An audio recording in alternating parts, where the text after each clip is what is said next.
We have with us an alumni from Harvard University, a serial entrepreneur and investor, Mr. Pankaj Thakar. Pankaj, welcome to Chitkara University. Thank you. Thanks, Samir. Thanks for inviting. It is an honor.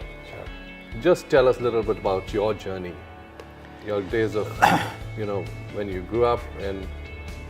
I grew up in a middle-class family. My father was a teacher, my mother was a government servant.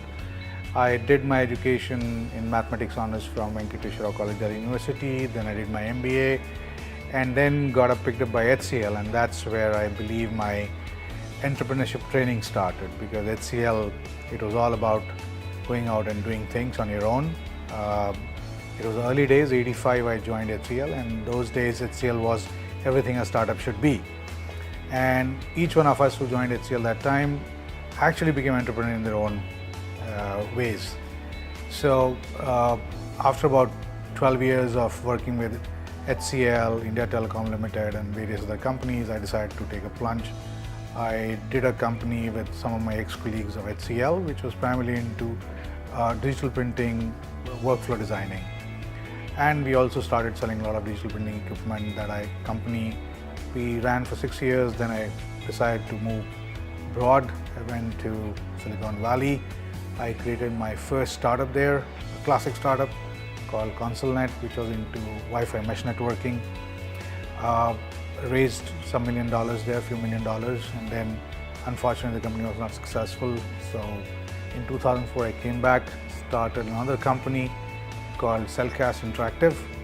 I founded with some of my partners from UK, and we got into interactive television business, where people could interact with live television programming through SMS and IVR. And that's made you stay in Mumbai for a long while. Yeah, I was in Mumbai for about 10 years. Raised again millions of dollars and finally sold that company off. And took a sabbatical, went back to studies, went back to college, and as they say, went back to school, and went to Harvard, did executive education there on everything that is digital today, and then went across the river into MIT, did couple of courses there, big data and marketing, and then came back and set up this venture called Padup Ventures, which is primarily a mentor-driven knowledge company that provides incubation and acceleration services to startups as well as other corporates and even the institutes like yours. What do you think is the youth of today would need or is missing, the element, how they can have a better ability to think and explore their potential, as we say at Chitkara University? I think the biggest need for the youth or the student community today is to have relevant education. Most of them study in the classrooms. Now when they go in the real world where they have to work, right, there's a huge disconnect. So I think, and what I believe Chitkara is doing is earn while you learn is the right way of doing it. You need to connect these institutions and these youth to the real life problems and the real way of working when you go and take up a job. And that is where I think the need is. Need is to fulfill that gap, and which is what the government is also actually trying to focus, which is the skill gap between the employable and employees, right, or would-be employees. I think that is where we need to focus on, and that can only be done if there is a structured way of supporting them. Okay, so disappointments and rejections are a part of a journey of an entrepreneur. Oh yes. Yeah, and what were your disappointments and something which you thought has happened, no more entrepreneurship, let me get on to a better paid job? Did you ever come across that phase? Unfortunately, no. In my startup in US, ConsolNet, when we couldn't do the subsequent round of funding, I had to shut it down. We filed for Chapter 11. But that whole entire 4.5 years of my journey was such a strong learning that I decided to use that learning to build my next. Yes, I could have gone back to a job. When I came back, I was offered a job by a number of companies, but I decided to stay back, think more, and then Cellcast happened. In fact, Cellcast was a job offer which I converted into a Win-win opportunity as an entrepreneur for exactly. you. Why is a tier 2 city like Chandigarh is unable to, have more investments into the startup ecosystem? I think the reason is this Chandigarh, or for that matter, any tier 2 city, they are more, the thought process is more traditional business. Startups is a new way of doing business. And unfortunately, again, as I said, the gap between what you know and what you need to know exists there too. Okay. People do not understand how to build a startup and how to scale that startup. Surprisingly, there's one city which I can say has done very well is Jaipur. Right? Jaipur startup ecosystem has certainly, and that happened because a couple of them made good. Right. So as soon as a couple of Chandigarh startups make good, I think that movement will start here also. I'm already seeing there are a lot of startups. Yes, here. they are picking up. We have seen some investments in 7 to 8 startups in the last 2 years. Yeah. But we definitely expect more, I would say, bursting investment into a particular startup. It'll happen. It'll happen primarily. Again, I said, see, investment is actually a pull-fit mechanism. What happens is when you are a startup, you showcase your value proposition. The investors want to put money into you because they see the potential of you as somebody who can multiply their money. Right? So investors will only come when you show the value proposition. Now, to show the value proposition, you need to understand how to build it. Now, how to build it is science and art both.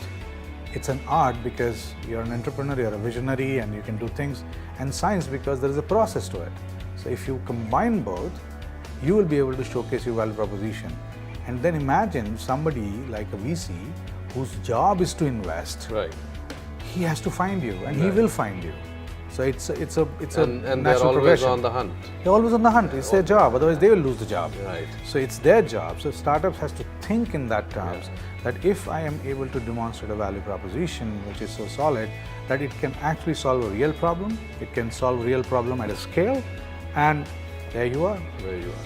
So, according to you, what is the focus of the VCs and the angel investors in India? What type of startups and what type of sectors they are exploring? I think they are becoming more and more sector agnostic, but education, healthcare, they remain a very large focus. But primarily they are looking for asset-light businesses. As in, they want large capital investment. They want more things to be driven by internet, by artificial intelligence, by natural language processing, and so on and so forth. So they're looking for technology to drive those businesses rather than more of man-driven, more less of capital man-driven. cost. Yeah, no, man-driven is fine. If you have you need people of 25 developers, so you need. Right. But those 25 developers should be able to build a business of $250 million. If you can hire as many people as you want. Would you like to refer or share with our audience any story or any case study, some startup you found very interesting, some merger you found very interesting? Would you like to quote some? Well, yes, I would say that, we heard today morning that Meetup was taken over by WeWork. Right. Now imagine that. WeWork, a co-working space. And they picked up so there is something brewing somewhere. Right. Somebody has to put the dots together. Right. So I again say, if you look, 10 years back, Uber got investment from Google. Right. Somebody should have known why it is happening. And people who put that dots together invested in Uber early, and they became extremely rich. Right. So what you need to do here is to figure out what are the startups that actually are going to be shaping the future of some other company. If you're looking for a deal where you can sell it. It's not only the customer's focus, but it is also the company focus. It's an ecosystem focus. Ecosystem How are focus, they going to actually support the ecosystem? Right. And if they can do that, then you have it, right? Airbnb is a very small company, but look at it. I mean, they're only, I believe, some 100 odd people, and they are billions of dollars worth of value as well as revenue. Right. So I think these are the examples people need to take, because if you can solve a problem through internet, you can solve the problems of millions and maybe billions. And if you can do that, then you're done. Do you agree that a student at the university, because most of your big startups, call it any, Facebook, Twitter, Yahoo, all these, Google, came out of the universities. Do you agree that a student startup with a compelling idea can raise money, a big amount of money immediately. Yeah, sure, why not? What they need to do, so if you look at Google, what happened in Google was Google had a great algorithm written to solve a problem that they faced in their library, right? Absolutely. And they realized it's a great algorithm for indexing. So why can't they index the websites on the internet? That's what came next. So they went and then they met this guy called Ram Shriram, who told them what to do next. He invested, right? And they followed his advice to whatever best they can. And then after a while, Ram Shriram stepped out and Eric Schmidt walked in, who told them how to scale the business, how to make it a global business, right? And today, Eric Schmidt is still the chairman of the board. He still mentors them, I believe. Right. So you need mentor-led all. You need to be very lucky enough to have the right intended mentors and the equal passion. Yes, first is you need to solve a real problem. Right. You need to be good in solving a problem. If you can solve a real problem, Right. then you are into business. Right. And then you pick up a mentor who can actually teach you how to do business. Because a mentor can help you commercialize. That's what. And have a money angle to it. Absolutely. How would you how to monetize make money, it, how to get the business out, how to get track customers, how to Right. sell. All these are, nuances of the business that you learn. If you actually work for 10 years, you learn this on the job, and then you can go and become an entrepreneur. You have a large amount of possibility of succeeding. Right. But if you're a student, you're not walked that path, so you need somebody to handhold you. Right. Most of the startups, like students startups who are into technology, they find it very difficult to sell their idea. What is your advice for them? Should they collaborate with students? No, they should come to you and me. It's the best way possible. They do a lot. Yeah, so then we will help them. Yeah, that's fine. And would you also suggest they should also collaborate with the students in management, or should they come to mature people like us, just get mentored? They can actually collaborate with their peers, but in most of the cases, they're kids, right? So I have not seen a bunch of 4 kids, like Beatles, they can go up to this thing unless they see that fame. Right. So once they see that fame, yes, they can. Yeah. But most of them fall apart because of, initially it's all, hunky-dory, and then you start developing differences, and then So I think, I'm not saying they should or they should not. It's a matter of faith. But yes, if they can decide on one leader and listen to that person, Right. which is within themselves, the Right. peer group, I think the chances of success is very high. Anybody who's inspired you as an entrepreneur, somebody who's inspired you big time? Oh yeah, many people, but my inspiration primarily comes from a book. What's that? That book is called Jonathan Livingston Seagull. Jonathan Livingston Seagull. It's a book about a seagull and his journey.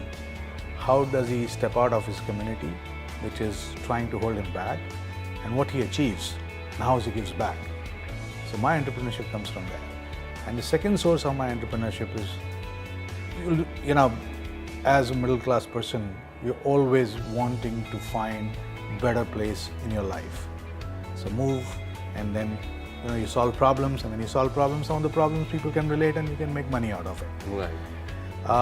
Other than yes, I would say a lot of good successful entrepreneurs have actually inspired me for various things. Right. Steve Jobs has inspired me from his way of, the way he used to think about consumer. He used to bend reality for consumers. He would say, why not? And that is where he would deliver. So that's a great way of, doing entrepreneurship. Steve Jobs Jeff Bezos has inspired me, the way he thinks ahead. The whole recommendation engine, the drone delivery system, he's always ahead.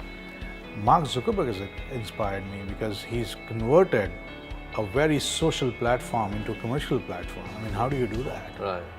I mean, these are some amazing people, right? And and he's so younger than me, but I always think about him as one of the most best entrepreneurs we've had. Right. So these are some of the very people who So an inspiration always leads to innovation. Absolutely.